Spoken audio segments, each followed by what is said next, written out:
A mi marranita no me la quita. Primero voy a vender flores.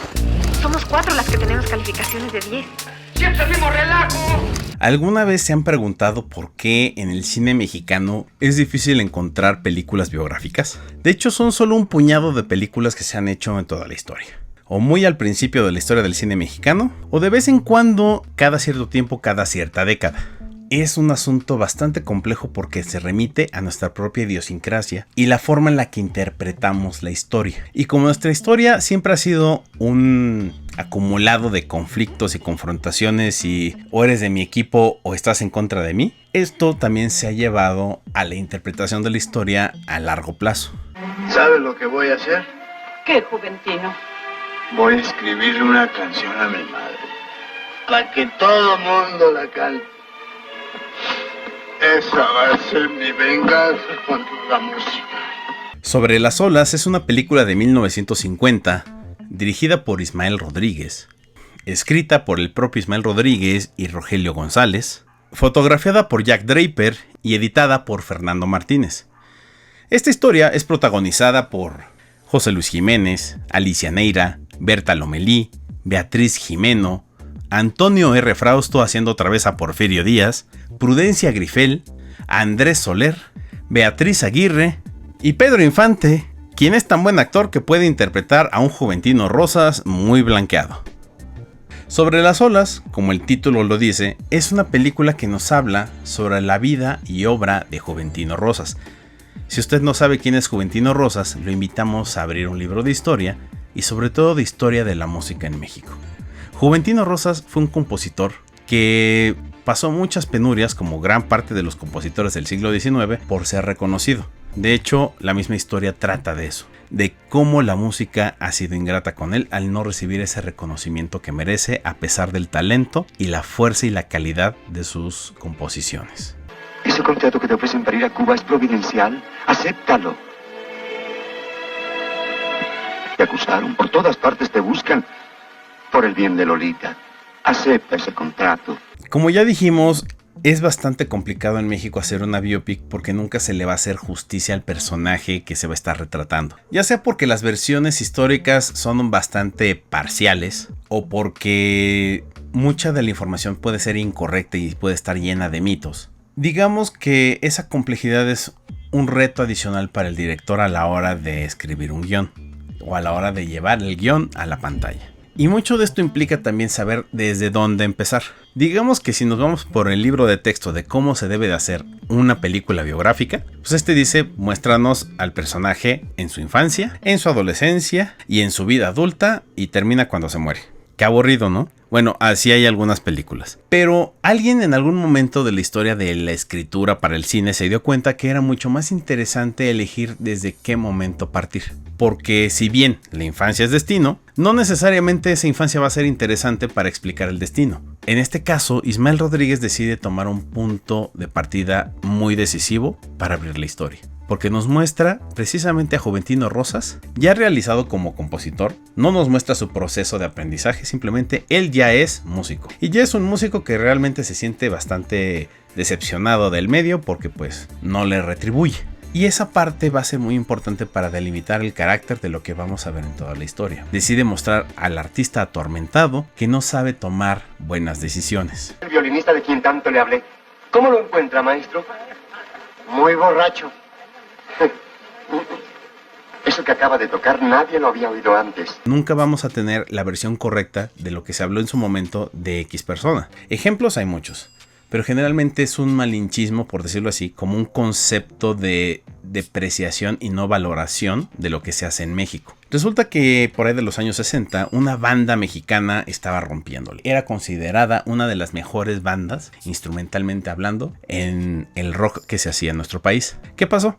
En su momento tenían muchos detractores que decían, si es que no cantan en inglés. Ay, ¿para qué quiero que canten en inglés? Que canten en español, pues son mexicanos. Ay, ni son tan buenos, está mejor el Three Souls in My Mind. Pues es que el rock ni siquiera es mexicano, tendrían que acercarse más a ritmos más que conocemos, como la música bonita mexicana, ¿verdad? ¿Y qué pasó? En algún momento la revolución de Emiliano Zapata decidió cambiar de giro, porque al no ser reconocidos con toda autoridad y con toda validez como grandes exponentes del rock en México, y también por la represión de Luis Echeverría, decidieron hacer música mucho más cercana a lo tropical, mucho más cercana a lo guapachoso. Empezaron a hacer música más bailable. La misma presión de este malinchismo, es decir, solo lo europeo es bueno y nosotros como mexicanos no merecemos hacer algo valioso, digamos que es un punto de guía que evita ese tipo de reconocimiento como personajes con talento.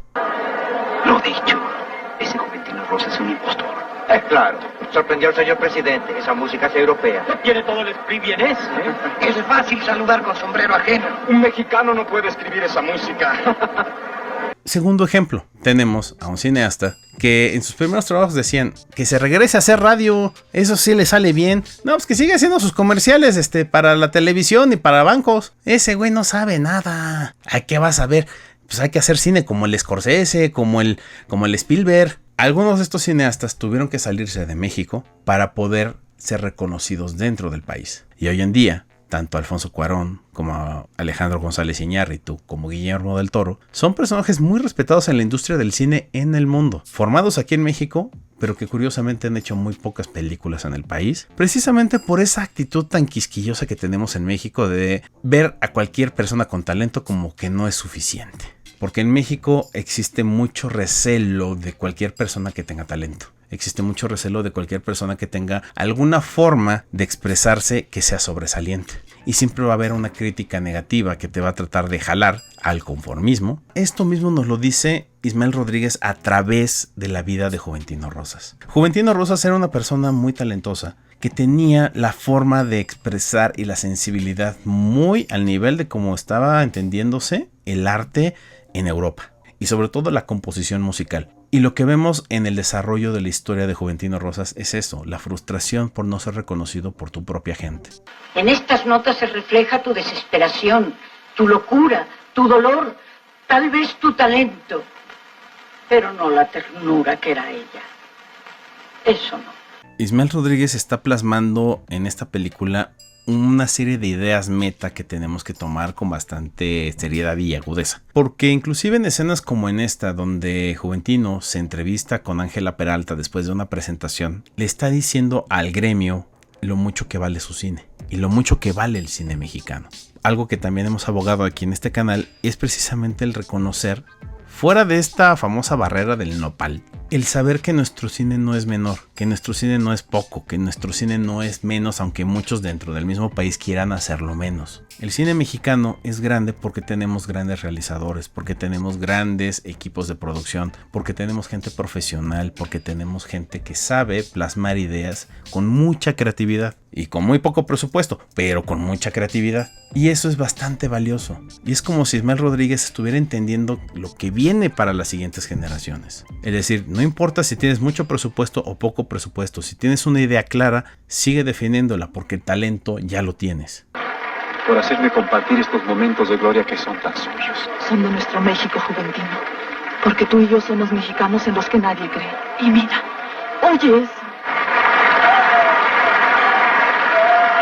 Muchas veces pareciera que tenemos que esperarnos a que los artistas pasen a mejor vida para entonces sí reconocerlos con toda la fanfarria y con todas las cortes necesarias, cuando en su momento en vida no eran nadie y no eran valorados ni reconocidos por sus propios pares. ¿Por qué? Por culpa de gremios, de mafias literarias o de mafias culturales o de gente que simplemente se la vive de la envidia hacia la envidia. Sigue estudiando, muchacho. Tu inteligencia te ayudará para llegar a ser una gloria de nuestra patria tan menospreciada. Muchas gracias, señora, con permiso. A Ismael Rodríguez siempre se le señala como un director muy comercial, que hace películas efectivistas y bastante populistas. Ya lo vimos cuando analizamos Ustedes los ricos. Pero lo curioso de esto es que Ismael Rodríguez tiene un talento nato para hacer y contar historias que inclusive encuentra formas nuevas de abrirlas. Decide avanzar y tocar un poco los terrenos de otras áreas audiovisuales para aprovechar al máximo el poder ilustrarnos de qué viene la película. Y si la película se llama Sobre las olas, pues bueno, no hay nada más idóneo que abrir la película con unas olas.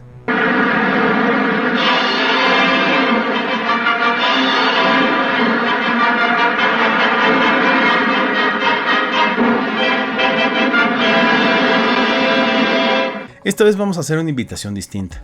Traten de acercarse a la música de Juventino Rosas, de Silvestre Revueltas, de Manuel María Ponce, de grandes compositores mexicanos que hicieron cosas que sí pueden ser para muchos encasilladas dentro de una corriente como el nacionalismo, como el rupestrerismo, como quieran llamarle, pero que realmente hicieron cultura para el país desde el país y que deben ser valorados y no deben ser resguardados por el empolvadero del tiempo para que dentro de algunos años otros los descubran y crean que están inventando el hilo negro. Hay que darle reconocimiento a quien lo merece. Y pues sí, si no se lo pudimos dar como país a Juventino Rosas en vida, pues podremos dar una vueltita a todas sus composiciones, a entender que no todo es la música popular, que no todo es la música pop, que no todo es la música moderna, pero que también podemos aprender algo de ella para crear hacia el futuro. Y no quedarnos con gazapos tan avergonzantes como lo es el Peso Pluma y los corridos tumbados.